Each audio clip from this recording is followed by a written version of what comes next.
Has he asked you to do something, you haven't done it?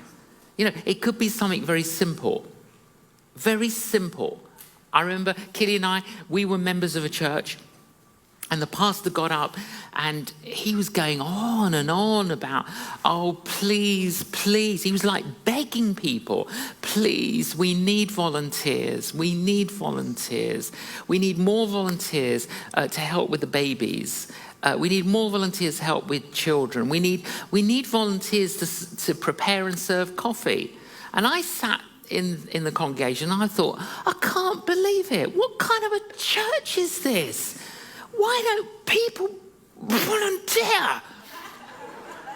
I'm like sitting there really angry. Why don't they volunteer? And then as I thought that, boom, I felt the Lord say, I want you to volunteer.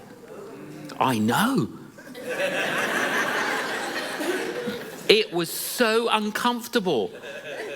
And I turned around and looked at the guy behind me because I thought maybe the word was for him. You know, and I just got in the way. You know, the Spirit came and I should have been slightly this side and I should have gone this. I did. Isn't it amazing how, you know, we rationalize. Yeah, do you know what rationalize is? Rational lies. Huh? We rationalize. You're trying to... And then all through the service, I'm feeling this burden to do the coffee. And I'm like, Lord, I'm not a barista. I'm a preacher. And I just, heavy burden. I got to do, at the end of the service, Killy says to me, what's wrong with you? I said, oh, Killy, I think the Lord wants you and me to serve coffee. And she's like, you think I'm stupid?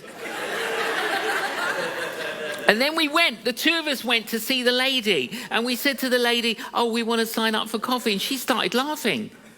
She says, you can't do that. I said, no, I want to. She says, you're never here. I said, well, actually, we are in church once a month.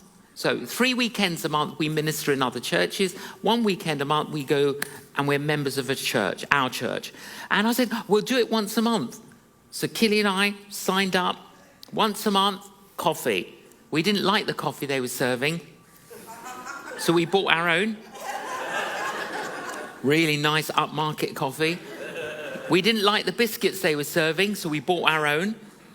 Yeah, they didn't have serviettes, so we thought, how can you have your coffee? You need a little, don't you, a little tissue. Yeah, so we bought those. You see, we started investing in the business. Yeah, this was like, we're not just serving coffee, this is ownership. Ownership. Word got around. It's the Johns that are serving coffee. A whole church would come when we did it because they knew it was better coffee. Do you know something? I loved it. I loved it. I loved it. I met more people once a month in 3 years than I had in the previous 17 years. Meeting people, all ages, interacting with them, serving them coffee. After 3 years, I felt the Lord say, that's it. And I said, no, I want to do it. He said, no, I don't want you to do it. No, I want to do it. So I'm now begging God, please, can I do it? And he's saying, don't do it. Killy and I pray this prayer. Guide our steps and guide our stops. It's a good prayer to pray. Yes. Guide our steps and guide our stops. Tell us when we need to stop, as well as guide our steps. So important. And we did. We did it for 3 years. We stopped.